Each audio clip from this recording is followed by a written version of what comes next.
In 1985, a manga came out by the name of Shakotan Boogie. The creator, Michiharu Kusunoki, went on to create another series that had a full TV series called Wangan Midnight. In a nutshell, just toss JDM, women, and dudes who live and breathe both these things in the mix, and we got the vibes for Shakotan Boogie. Shakotan actually signifies a certain type of lowrider vehicle. I know you guys seen them in real life. These guys. The idiots that do this gotta take their dear time going over speed bumps and gotta be extra aware of potholes. The anime continues the story where the 1987 live-action movie starring Kazuya Kimura left off. As much as the racing and the car aesthetics and stuff were cool and all, I got so much more from the actual character interactions when it came to the story. The basic dialogue when it came to the two friends, Sempai and Koji, and the romance and at times not so romantic moments with the girls.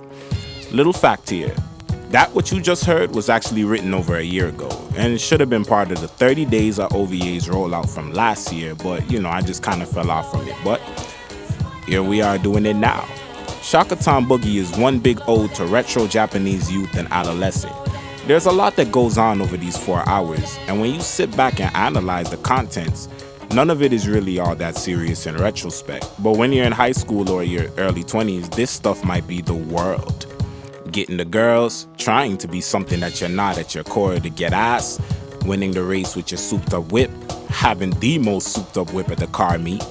These are actually kind of juvenile aspirations, but I was just at that age a couple of years ago, so it still resonates with me freshly. Well, I wasn't into those things. Well, I was into the ass, but I wasn't into the cars and stuff, but I understand.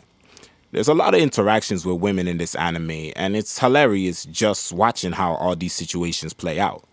Now, the dynamic between our two characters, Hajime Yamamoto, that's who I mentioned as Senpai earlier, and Koji Watanabe, is that they're both goofy at their core, but one has a limit while the other one is just off the rails. And this calls for a lot of misadventures as the off-the-rails one makes your suspense nerve tingle and the other one has to calm that down, but he himself still has his less serious side that comes out as well. So you do get the best of both worlds. There's other characters who come along to enhance the comedic appeal, and so you're always hit with these moments of, alright, okay, who's this dude now? Now, as soon as you throw this on, you'll notice that there's something in the vibes of Shako Boogie that lets you know that this was intended to be consumed by a particular audience at a particular time. 80s young Japanese boys who also had an interest in the car scene. Nothing about this says, hey, Westerners, this one's for you.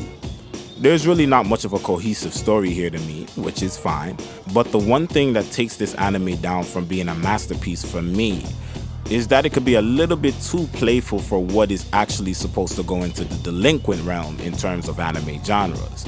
I mean, we got a lot of Kuwabara cuts walking around in this thing. It's always lighthearted, and at times where I really wanted to see these characters stiffen up a bit or get into some stiff situations, it never really happened. Unfortunately, as far as art and animation, I could see clear as day that this might be amazing for those who got the VHS releases in Japan when it was out, but for us who are watching it in 2024 and beyond as almost lost media, I can't really see past the grit to see its full potential. Aside from that, for what I can make out, it's great character designs, so many awesome designs for the cars and different candy paint colors. It's kind of mind-boggling that there wasn't enough interest in OVA enthusiasts to bring this over here restored and not even just subbed, but dubbed. I assume that the delinquent stuff at that time just never really appealed enough to the core audience of the 80s and 90s in the West, the way that a lot of the sci-fi, fantasy, and action stuff did, which is a goddamn shame. But anyways, put together by the legendary Studio Pero, or Period, or whatever, the guys that brought us Naruto, Yu Yu Hakusho, and Flame Eureka. You'll enjoy this one. Admittedly, there's moments where I found myself drifting off into multitasking because I couldn't really follow what was going on and, the quality and this and that. But trust me, it's worth a watch. Like the video, comment down below what y'all want to see next. I'm out. Thanks for watching. Anime Back When.